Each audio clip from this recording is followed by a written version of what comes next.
Friends, कैसे हैं आप लोग। तो फ्रेंड्स, बीपीएससी टीआरई 4 के लिए मैं आप लोगों को मॉडर्न हिस्ट्री का क्लास करवा रहा था, जिसमें से कि अभी तक आप लोगों का क्लास 26 से 27 चैप्टर लगभग कंप्लीट हो गया है।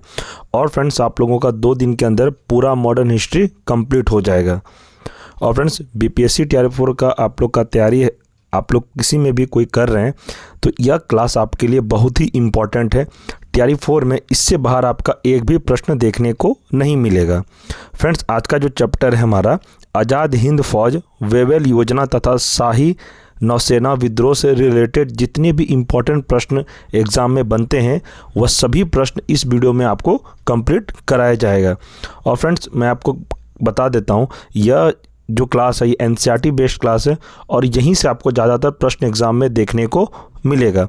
और इससे पहले आप लोगों ने जितना भी मैंने मॉडर्न हिस्ट्री में क्लास करवाया आपने नहीं देखा है तो चैनल पर प्लेलिस्ट बना हुआ है, आप जाके शुरू से क्लास कर सकते हैं। तो चलिए शुरू करते हैं। आज का हमारा पहला प्रश्न है, आज़ाद हिंद फौज का गठन किस वर्ष किया गया। ध्यान रखिएगा, इसका आंसर जो वर्ष 1942 में है। आगे है, आज़ाद हिंद फौज का विचार सर्वप्रथम किसने सुझाया था। तो ध्यान रखिए फ्रेंड्स, इसका आंसर हो जाएगा मोहन सिंह ने। अगला प्रश्न, जुलाई 1943 में रास बिहारी बोस ने आज़ाद हिंद फौज की कमान किसे सौंपी थी। तो फ्रेंड्स ध्यान रखिएगा, इसका आंसर हो जाएगा सुभाष चंद्र बोस को।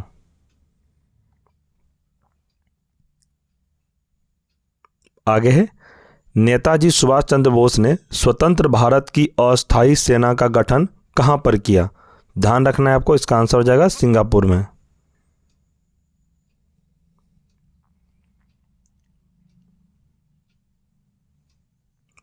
इंपॉर्टेंट पॉइंट है इसमें कि सुभाष चंद्र बोस ने रानी झांसी रेजिमेंट के नाम से एक महिला रेजिमेंट का गठन किया था। आज़ाद हिंद फौज के 3 अन्य ब्रिगेडों के नाम क्रमशः सुभाष ब्रिगेड, नेहरू ब्रिगेड तथा गांधी ब्रिगेड रखे गए थे, तो इसे आप ध्यान रखिएगा। आगे है, किस देश के द्वारा सुभाष चंद्र बोस को अंडमान एवं निकोबार द्वीप समूह सौंपा। तो किसने सौंपा था, यह जापान ने सौंपा था। याद रखिएगा फ्रेंड्स, ये भी आपके लिए एग्जाम में हो सकता है इस बार टीआरई 4 के लिए। आप किसी भी क्लास का तैयारी कर रहे हैं, पीआरटी से लेकर पीजीटी तक किसी भी क्लास का, सभी क्लास के लिए क्लास मॉडर्न हिस्ट्री का बहुत ही इम्पॉर्टेंट है। पीआरटी में 18 से 20 प्रश्न रहेगा और आप अगर 6 to 8 क्लास का तैयारी करना, अगर आपका हिस्ट्री ऑनर्स है तो वहाँ भी सबसे ज़्यादा प्रश्न आपको भी देखने को मिलेगा। और जिसका जनरल पेपर है 40 नंबर, उसमें भी मॉडर्न हिस्ट्री का वेटेज अच्छा खासा रहता है। जिसका भी ऑनर्स हिस्ट्री रहेगा उसके लिए तो यह रामबाण क्लास है, उसको तो सोचना ही नहीं है। क्योंकि मॉडर्न आप कोई भी क्लास का तैयारी, इसका सेगमेंट मॉडर्न का हर क्लास में रहता है, किसी में कम तो किसी में ज़्यादा, लेकिन प्रश्न तो आपको मॉडर्न हिस्ट्री का रहेगा ही रहेगा। अगला देखते हैं, सुभाष चंद्र बोस द्वारा अंडमान तथा निकोबार का नया नामकरण क्या किया गया। तो ध्यान रखना है, इसका नया नाम क्या रखा गया था, क्रमशः शहीद द्वीप एवं स्वराज द्वीप। ध्यान रखिएगा फ्रेंड्स, ये वाला आंसर। आगे, 6 जुलाई 1944 को आज़ाद हिंद फौज के रेडियो के एक प्रसारण में महात्मा गांधी को संबोधित करते हुए सुभाष चंद्र बोस ने कहा, भारत की स्वतंत्रता के लिए अंतिम युद्ध प्रारंभ हो चुका है। राष्ट्रपिता भारतीय स्वतंत्रता के इस पवित्र युद्ध में हमें आपका आशीर्वाद चाहिए।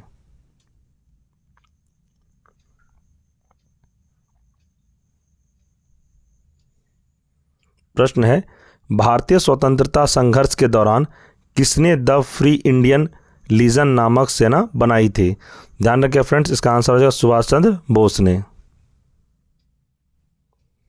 आगे है, दिल्ली चलो जय हिंद तथा तुम मुझे खून दो मैं तुम्हें आज़ादी दूंगा का नारा किसके द्वारा दिया गया था। तो यह नारा आप सभी को पता है इसका आंसर, तो इसका आंसर है नेताजी सुभाष चंद्र बोस के द्वारा। आगे देखते हैं, सुभाष चंद्र बोस को एक देश नायक की उपाधि किसके द्वारा प्रदान की गई। प्रश्न कह रहा है, सुभाष चंद्र बोस को देश नायक की उपाधि किसके द्वारा प्रदान की गई थी। तो ध्यान रखें, रविंद्रनाथ टैगोर के द्वारा।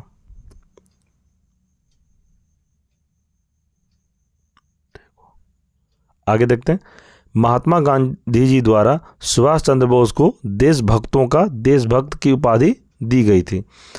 तो एग्जाम में प्रश्न पूछा जाएगा आपको कि सुभाष चंद्र बोस को देशभक्तों का देशभक्त की उपाधि किसके द्वारा दी गई थी? तो यह महात्मा गांधी के द्वारा दी गई थी। तैयारी 4 के लिए ये भी प्रश्न आपके लिए बहुत ही इंपॉर्टेंट है।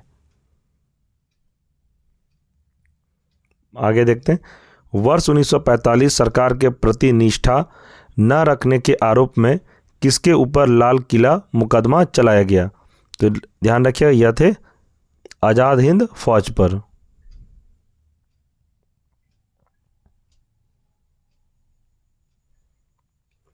इंपॉर्टेंट देखते हैं इसमें, ब्रिटिश सरकार ने आजाद हिंद फौज के सैनिकों एवं अधिकारियों को गिरफ्तार कर नवंबर 1945 में दिल्ली के लाल किले में उन पर मुकदमा चलाया। इसमें 3 अभियुक्त प्रेम सहगल, गुरुबख्श सिंह ढिल्लो एवं शाहनवाज खान को फांसी की सजा तथा राशिद अली को 7 वर्ष के कारावास का दंड निर्धारित किया गया, परंतु बाद में जनता के भारी विरोध के कारण उन्हें दोषमुक्त कर दिया गया। तो ध्यान रखिएगा इसका, आप लोग 1 से 2 बार इसको पढ़ लीजिएगा, तो यहाँ से आपको 2 से 3 प्रश्न देखने को मिल सकता है। अगला प्रश्न कह रहा है, किस वायसराय के द्वारा आजाद हिंद फौज के अभियुक्तों को क्षमा कर दिया गया? तो कौन वायसराय के द्वारा इन अभियुक्तों को क्षमा कर दिया गया था? किसको? तो आजाद हिंद फौज के अभियुक्तों को। तो ये लॉर्ड वेवेल थे। ये भी VVI है फ्रेंड्स, इसको भी आप नोट डाउन कर सकते हैं। आगे है, वर्ष 1944 में CR फॉर्मूला किसके द्वारा प्रस्तुत किया गया? तो आंसर हो जाएगा श्री राजगोपालाचार्य के द्वारा। आगे है, भारतीय राजनीति गतिरोध को दूर करने के लिए वेबल योजना कब प्रस्तुत की गई? तो इसका आंसर हो जाएगा 14 जून 1945 को। तो याद रखिएगा फ्रेंड्स, ये सब प्रश्न एग्जाम में देखने को मिलता है। आगे है, वेबल योजना पर विचार करने के लिए आयोजित शिमला सम्मेलन में कांग्रेस की ओर से किसने प्रतिनिधित्व किया? तो इसका आंसर हो जाएगा मौलाना अबुल कलाम आजाद के द्वारा। आगे है, भारतीय राष्ट्रीय कांग्रेस का लगातार 6 वर्षों तक अध्यक्ष रहने वाले व्यक्ति कौन थे? तो यह थे मौलाना अबुल कलाम आज़ाद।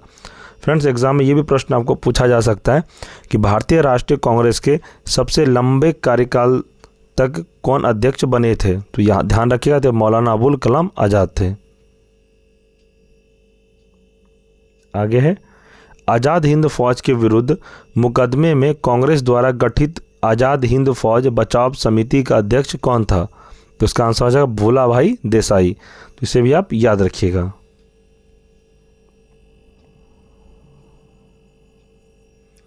प्रश्न है, आज़ाद हिंद फौज दिवस कब मनाया गया? तो इसको आप ध्यान रखिएगा, इसका आंसर हो जाएगा 12 नवंबर 1945 को।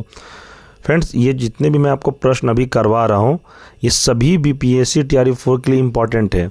और आपको मैं बता दूँ कि आपको लगता है कि मैं छोटा क्लास क्यों करवाता हूँ, 10 मिनट 15 मिनट, इसलिए करवाता हूँ कि टॉपिक वाइज मैं चाहता हूँ तो एक ही क्लास में बहुत सारा चैप्टर को कंप्लीट करवा दिया जाता, बट मैं टॉपिक वाइज इसलिए करवा रहा हूँ कि आपको पढ़ने में दिक्कत ना हो। आपको जो टॉपिक को पढ़ना हो आप वो प्लेलिस्ट में जाके पढ़ सकते हैं। अगर मैं एक वीडियो में सारा कवर करवा देता तो आपको ही पढ़ने में दिक्कत होती। मैं आपकी पढ़ने में दिक्कत ना हो इसलिए मैं सभी को टॉपिक वाइज करवा रहा हूँ। और फ्रेंड्स, कराने का तो बहुत सारा क्वेश्चन मैं भी करा सकता हूँ। इस चैप्टर से कम 300 से 400 प्रश्न बनते हैं, बट मैं आपको NCERT प्रश्न और बार बार जो एग्ज़ाम में पूछा जाता है बस मैं आपको इम्पॉर्टेंट प्रश्न करवाता हूँ। और आपको मैं गारंटी कहता हूँ फ्रेंड्स, आपको प्रश्न यहीं से देखने को मिलेगा। ज़्यादा पढ़ने से फ़ायदा नहीं है, उतना कंटेंट मैं आपको दे रहा हूँ जो आपके BPSC TRE 4 के लिए इनफ है। यहाँ से आपका प्रश्न 100% देखने को मिलेगा। आप क्लास करने के बाद प्रीवियस ईयर सेट लगाइएगा और जितने भी इस चैप्टर से प्रश्न बने होंगे आपका 100% बन जाएगा। इसलिए मैं कहता हूँ कि एनसीईआरटी पढ़िए और अच्छा पढ़िए। दूसरा तीसरा पब्लिकेशन का पढ़ने से बेटर एनसीईआरटी पढ़िए। अगर आपको डिटेल में पढ़ना है तो बिहार बोर्ड के एनसीईआरटी बुक आती है, वो भी क्लास लेके आप पढ़ सकते हैं। मैंने आपको बता दिया है, अगर आप मॉडर्न हिस्ट्री को क्लास करना है तो बिहार बोर्ड को जो किताब आता है 8 क्लास और 10 क्लास, ये दोनों का मॉडर्न हिस्ट्री आप पढ़ जाइए, आपको फिर कहीं से पढ़ने का ज़रूरत नहीं है। अगर आपको डिटेल में पढ़ना है पूरा थ्योरी बेसिस, तो ये 8 क्लास की बुक और 10 क्लास की बुक बिहार एनसीईआरटी का आपका मॉडर्न हिस्ट्री कंप्लीट हो जाएगा। अगर आप डिटेल में नहीं पढ़ते तो मैं आपका यहाँ पे तो चैप्टर वाइज कंप्लीट करवा ही रहा हूँ, आप इसे भी पढ़ लीजिए। आपको यहाँ से भी प्रश्न 100% देखने को मिलेगा, ये आप ध्यान रखिएगा। अगला प्रश्न देखते हैं। शाही नौसेना विद्रोह 18 से 23 फरवरी 1946 तक हुआ था। इंपॉर्टेंट पॉइंट देखते हैं। रॉयल इंडियन नेवी के विद्रोह की शुरुआत 18 फरवरी को हुई। तो यहाँ ध्यान रखिएगा, प्रश्न पूछा जाएगा कि रॉयल इंडियन नेवी के विद्रोह की शुरुआत कब हुई थी, तो 18 फरवरी को हुई थी, जब बंबई में नौसैनिक जहाज HMIS तलवार के 1100 नाविकों ने नस्लवादी भेदभाव और खराब भोजन के प्रतिवाद में हड़ताल कर दी। आगे प्रश्न है, सैनिकों की मांग यह भी थी कि नाविक BC दत्त को, जिसे जहाज की दीवारों पर भारत छोड़ो लिखने के आरोप में गिरफ्तार कर लिया गया, उसे रिहा किया जाए। आगे है, इस देशव्यापी विस्फोट की स्थिति में वल्लभ भाई पटेल ने हस्तक्षेप किया। पटेल व जिन्ना ने उन्हें आत्मसमर्पण करने की सलाह दी। विद्रोहियों ने आत्मसमर्पण करते हुए कहा कि हम भारत के सामने आत्मसमर्पण कर रहे हैं, ब्रिटेन के सामने नहीं। तो फ्रेंड्स, इस चैप्टर से जितने भी इम्पॉर्टेंट प्रश्न थे मैंने आपको यह वीडियो में कंप्लीट करवा दिया। आज़ाद हिंद फौज, वेबल योजना तथा शाही नौसेना से रिलेटेड जितने भी आपको एग्जाम में प्रश्न पूछा जाएगा BPSC TRE 4 में, यहाँ से आपका एक भी प्रश्न बाहर नहीं जाएगा। आपको ज़्यादातर प्रश्न इसी क्लास से देखने को मिलेगा। तो ध्यान रखिएगा फ्रेंड्स, ये क्लास अगर आपको समझ में नहीं आता है तो वीडियो को 2 से 3 बार रिपीट मोड करके देख लीजिए, आपको अच्छे से याद हो जाएगा।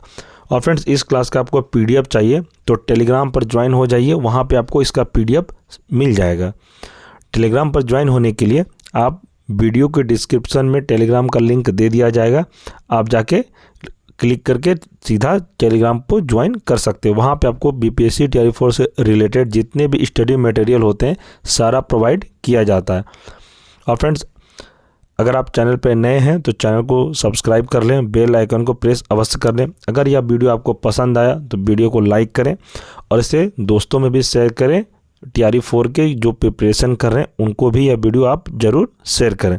और फ्रेंड्स, आपका कोई सवाल हो, कोई कुछ पूछना हो एग्ज़ाम से रिलेटेड, या आपका कोई सब्जेक्ट का क्लास चाहिए, किस क्लास का आप तैयारी कर रहे हैं, तो कमेंट करके बताइए आपको कौन सा सब्जेक्ट के लिए क्लास चाहिए। कोई भी आपको पूछना हो तो आप कमेंट करके पूछ सकते हैं। और फ्रेंड्स, इस चैनल पर पॉलिटी, ज्योग्राफी और साइंस, मॉडर्न हिस्ट्री के क्लास चल रहा है। आपने अगर और सब सब्जेक्ट के क्लास नहीं देखा तो प्लेलिस्ट बना हुआ है, आप जाके शुरू से क्लास कर सकते हैं। तो ठीक है फ्रेंड्स, मिलते हैं हम लोग नेक्स्ट वीडियो में, तब तक के लिए जय हिंद, जय भारत।